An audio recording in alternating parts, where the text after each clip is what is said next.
পার্থর পা ফোলার সমস্যা, পার্থের স্বাস্থ্যের উপর বাড়তি নজর দিচ্ছে জেল কর্তৃপক্ষ। এখনই জেল হাসপাতালে পাঠানো হচ্ছে না পার্থকে। তবে আজ সকালে পার্থকে লিকার চা বিস্কুট, বাটার টোস্ট দেওয়া হয়। ব্রেকফাস্টের পর পড়ার জন্য বই চেয়েছেন পার্থ চট্টোপাধ্যায়। বন্দি জীবন পার্থ চট্টোপাধ্যায়ের। সৌরভ তিওয়ারি রয়েছে, বিস্তারিত জানবো। সৌরভ, দেখো, পার্থ চট্টোপাধ্যায়কে জেলে স্থানান্তরিত করার পর তার যে ওষুধপত্র এবং এইমস এর যে রিপোর্ট রয়েছিল ভুবনেশ্বর এইমস এর, সেগুলো ইতিমধ্যেই ইডির আধিকারিকরা জেল কারা কর্তৃপক্ষের হাতে তুলে দিয়েছিল, আমরা যেটা জানি। গতকাল রাত থেকে পার্থ চট্টোপাধ্যায়ের পা ফুলতে শুরু হয়, এমনটাই আমরা সূত্র মারফত জানতে পারছি।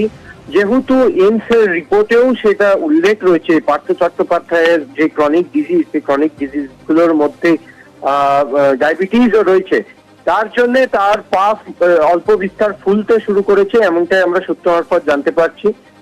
জেলের যারা হেলথ ইউনিটের ডাক্তাররা রয়েছে তারা তাকে কড়া পর্যবেক্ষণে রাখছে। যেই ওষুধের তালিকা এইমস এর ডাক্তাররা দিয়েছিল, সেই ওষুধগুলি দেওয়া হচ্ছে পার্থ চট্টোপাধ্যায়কে। যেই ওষুধের তালিকা ইডির আধিকারিকরাও কারা দপ্তরকে জেল হেফাজতের সময় ট্রান্সফার করেছিল, সেই ওষুধগুলোই দেওয়া হচ্ছে। কিন্তু যেটা সূত্র মারফত জানা যাচ্ছে যে পার্থ চট্টোপাধ্যায়কে এখনই জেলের যে হেলথ ইউনিট রয়েছে, অর্থাৎ জেলের যে হাসপাতাল রয়েছে, সেইখানে ভর্তির বিষয়ে কোনো আলোচনা বা কোনো সিদ্ধান্ত তারা নেয়নি। আপাতত পার্থ চট্টোপাধ্যায়কে কড়া পর্যবেক্ষণই রাখছে জেলের যারা ডাক্তার রয়েছে। যা যা সময়ে যে ওষুধ, সেই ওষুধগুলো তাকে দেওয়া হচ্ছে বলে আমরা জেল সূত্রে জানতে পারছি।